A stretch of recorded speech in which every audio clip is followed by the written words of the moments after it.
Why is it that you can find a 300,000-mile Honda CB 750 for sale in Tokyo tomorrow, but most bikes in the West are worn out by 80,000? It's not magic oil or some secret Japanese engine part.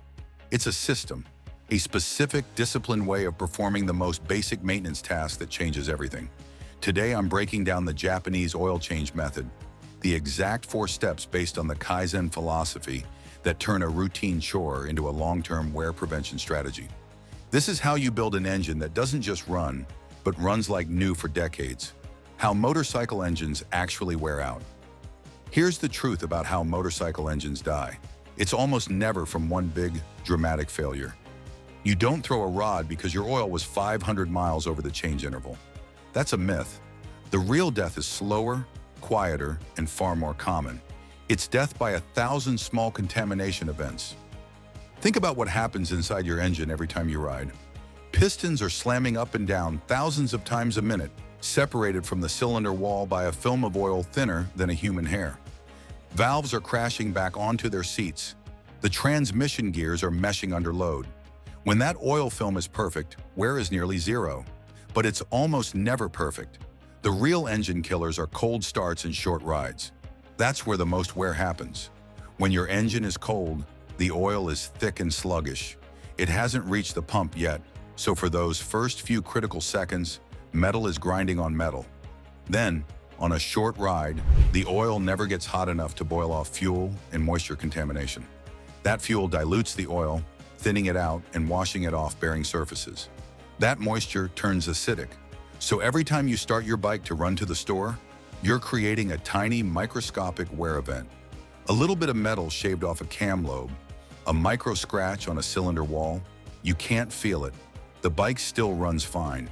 But you do that a few thousand times, the compounding effect is massive, and your oil's chemical protection is breaking down faster than you think. It's not just about the oil getting dirty, it's about the additive package, the detergents, dispersants, and anti-wear compounds getting used up. They get sacrificed neutralizing acids, holding soot in suspension, and protecting metal surfaces. Once they're depleted, the base oil is just a slick fluid, not a protective chemical system. This creates the critical difference between an engine that's still running at 80,000 miles and one that's running like new. One feels tired, maybe burns a little oil, has less compression, makes more top-end noise on a cold morning. The other feels tight, responsive, and silent. That difference isn't luck. It's the direct result of how you manage those thousands of small wear events. And it all comes down to your oil change procedure. Most people's oil change isn't solving the problem. It's just resetting the clock before the next round of contamination begins. But there's a way to change that. The Kaizen mindset, precision over brute force. This is what Japanese master mechanics understand that changes the entire game. They don't see an oil change as a simple fluid swap. They see it through the lens of Kaizen, the philosophy of continuous small improvements. It's the idea that every single action is an opportunity to reduce wear, even if it's just by 1%. Think about it like this. A brute force approach is just dumping the old oil and throwing in new stuff. It's a blanket solution. It works, but it's blunt. The Kaizen, or precision approach, is different. It asks, during this 20-minute service window, where are the hidden moments causing wear? How can we tweak each step to leave the engine in a better state than we found it? It's the difference between cleaning a floor by spraying it with a hose and mopping it meticulously by hand. The result might look similar initially, but one method leaves grime in the corners that builds up over time. Every oil change is a chance to reduce the cumulative stress on your engine, maybe by ensuring 5% more contaminated oil drains out, maybe by protecting the bearings for 2 seconds faster at startup, maybe by preventing oxidized old oil from mixing with your fresh, expensive synthetic. Individually, these tweaks seem tiny, insignificant. You won't feel a difference after one oil change. But you're not doing one oil change. You're doing 200 of them over the life of your motorcycle. That's the power of compounding. A 1% improvement in wear prevention, repeated over 200 cycles, doesn't add up. It multiplies. It creates an exponential curve in your engine's favor. This isn't about chasing perfection or being obsessive. It's about eliminating needless wear. It's about noticing the small, silent ways we introduce contamination and stress during a routine service and systematically removing them. That's the mindset shift. You stop asking, is my oil clean? And start asking, is my procedure preventing the next round of wear as effectively as possible?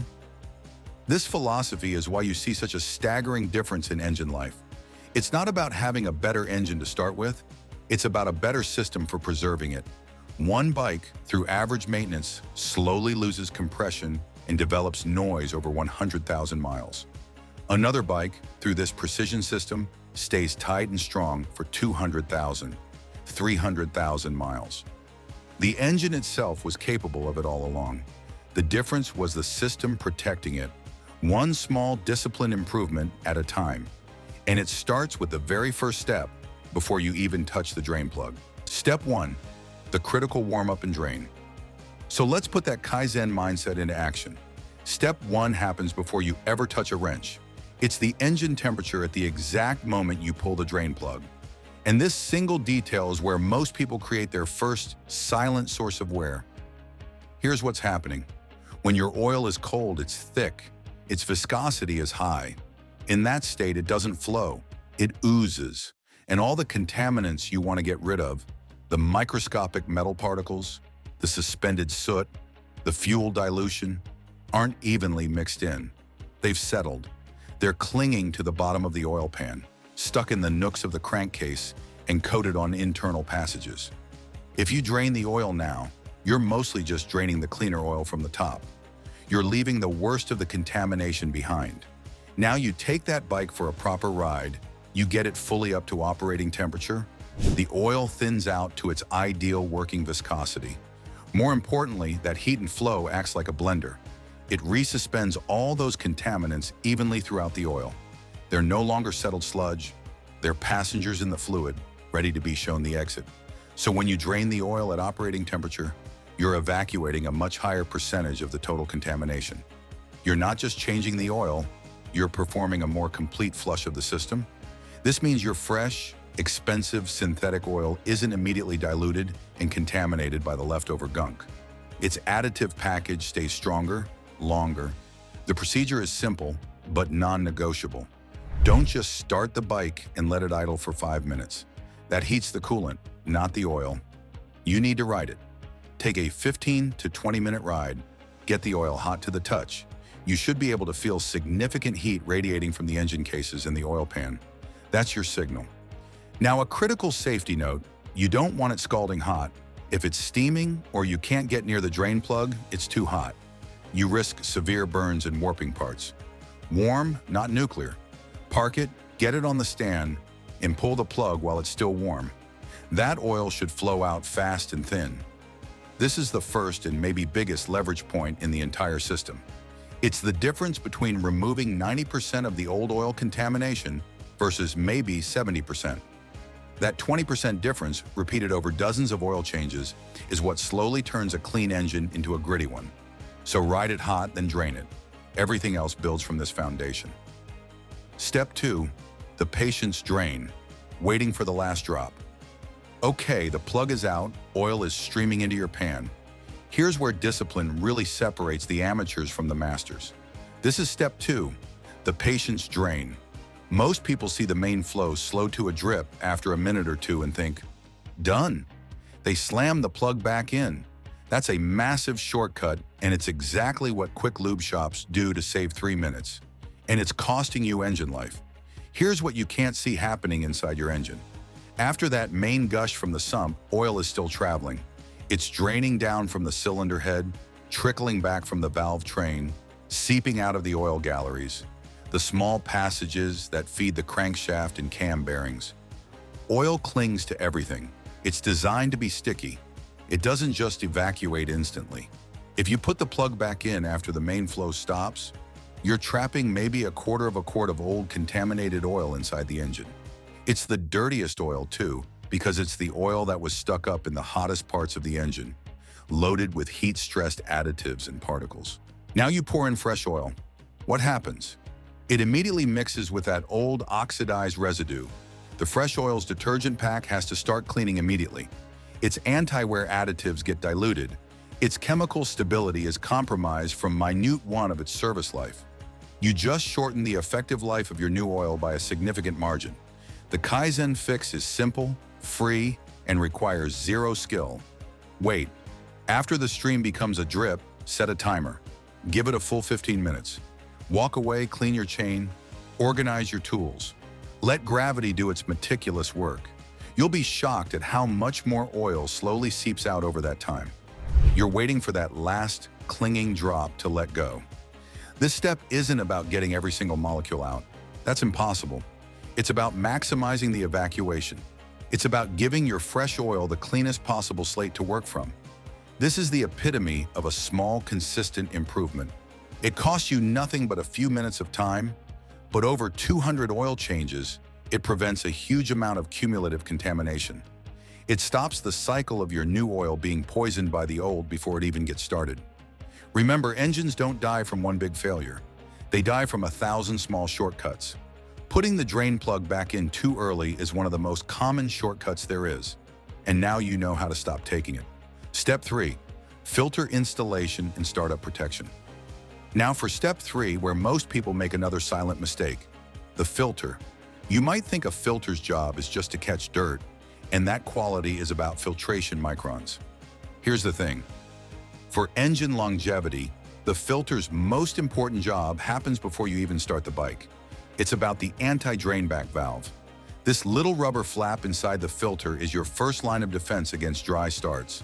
After you shut the bike off, a quality filter with a good valve keeps oil from draining back down into the crankcase. It keeps the filter housing and the oil passages leading to it full. On startup, the oil pump has oil right there, ready to go. It builds pressure almost instantly. A cheap filter with a weak or leaky valve, that oil drains back. You start the bike, and for those first few critical seconds, the pump is dry. It's sucking air, scrambling to fill an empty filter housing and galleries before it can get oil to your cam and bearings. That's boundary lubrication, and that's where wear happens fast. So install a quality filter.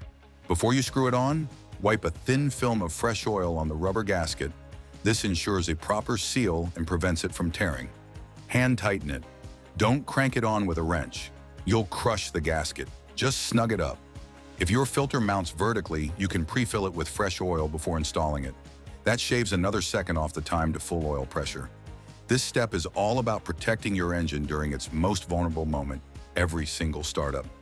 Step 4, the precision refill and verification. Finally, Step 4, the refill. This is where enthusiasm can do damage. More oil is not better. Overfilling is just as dangerous as underfilling, but in a sneakier way. If you overfill the crankcase, the spinning crankshaft can dip into the oil. It whips air into it, creating foam, aeration. Aerated oil is a terrible lubricant. It compresses, it doesn't maintain a stable film, and it can cause oil pressure fluctuations. Over time, repeated overfilling also stresses crankshaft seals and the crankcase ventilation system. So, use the 80-20 method. Pour in about 80% of the stated capacity. Start the bike, let it idle for 30 seconds to fill the new filter and circulate, then shut it off. Wait a minute for the oil to settle back into the sump. Now check the dipstick or sight glass. Top it off slowly to the upper mark, but never above. This method gives you perfect control and accounts for the oil that's now in the cooler lines and galleries. That post-startup recheck is the final precision move most people skip. So that's the system: warm drain, patient wait, smart filter, precise fill. None are dramatic alone, but together, over 200 cycles, they change the math of metal fatigue and contamination accumulation completely. Your next oil change isn't just another service, it's a choice. You're either introducing another round of small, silent wear, or you're executing a precise wear prevention strategy. That's the Kaizen mindset.